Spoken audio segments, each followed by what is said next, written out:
My name is Lynn Singmin, and I have known Dirk since 2003. Dirk was working in a building where there was a gent there that was a manager of an insurance company.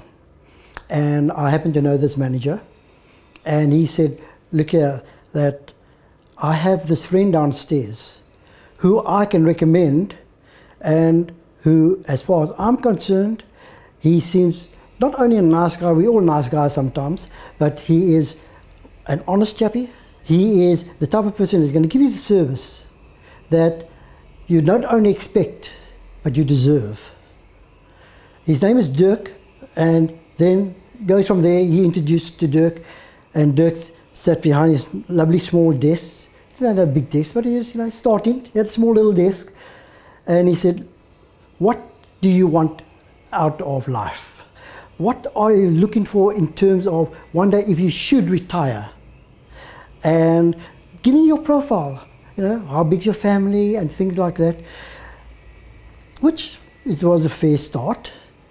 And from there, he just traveled on. He said, I have a plan here.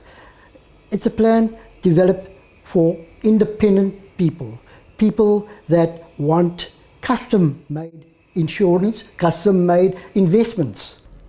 He then said to me, listen, how much do you want to go to China? How much do you want to retire? So I said, well, I never even thought about going to retire, let alone retire.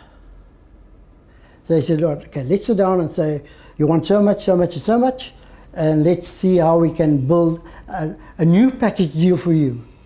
Because you're getting to a stage in life where I think you must take it a little easier, take it a little slow, enjoy what you have made. 90% of the time we do investments. I've seen it with friends.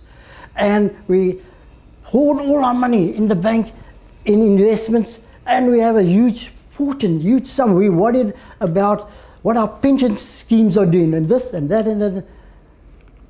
At the end of the day, what happens, you don't get to enjoy that money. As I said to you early on, retirement wasn't sort of an issue with me thinking, because I enjoyed what I was doing and I enjoyed servicing my customers. Dirk would say to me, listen Lynn, you may want to retire when they carry you out. What about your wife? Think about her. She's standing by your side day in and day out, listen to your nonsense sometimes and clapping you over there to say, listen, wake up, wake up. Just stop dreaming, do something. Don't just dream about it. I want to go to China. No, she wants to go to China. I'm made in China, she wants to go to China. Well, how do you figure that out?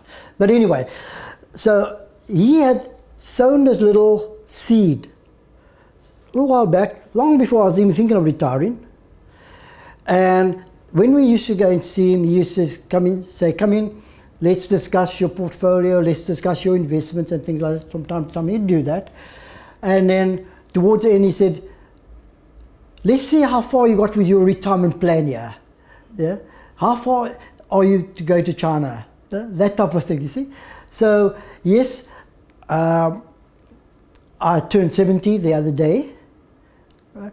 And as much as I may say I have still a youth on my side and a lot of energy on my side, but because of not realizing it and being in denial of it, that when you get to a certain age you could not be sharp as you were 10, 15 years ago, in many ways than one.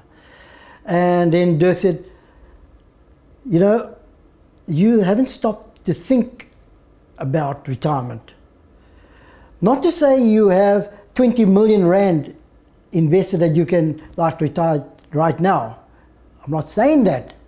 All I'm saying is that slow down, cut a little bit of what you're doing until you feel comfortable. The difference is that you can now live to enjoy what you have made. You can take life seriously, or you can take life looking at it from a window on the outside. And if you take it seriously, depends on you. If you take it seriously, then you could end up worrying about everything in life. Worst of all, worrying that would you be able to pay the specialists and the doctors and while you're lying in bed there in a coma. But if you take it with the sense of humor that life has afforded you with, and see the funny parts of things, you stay young like me.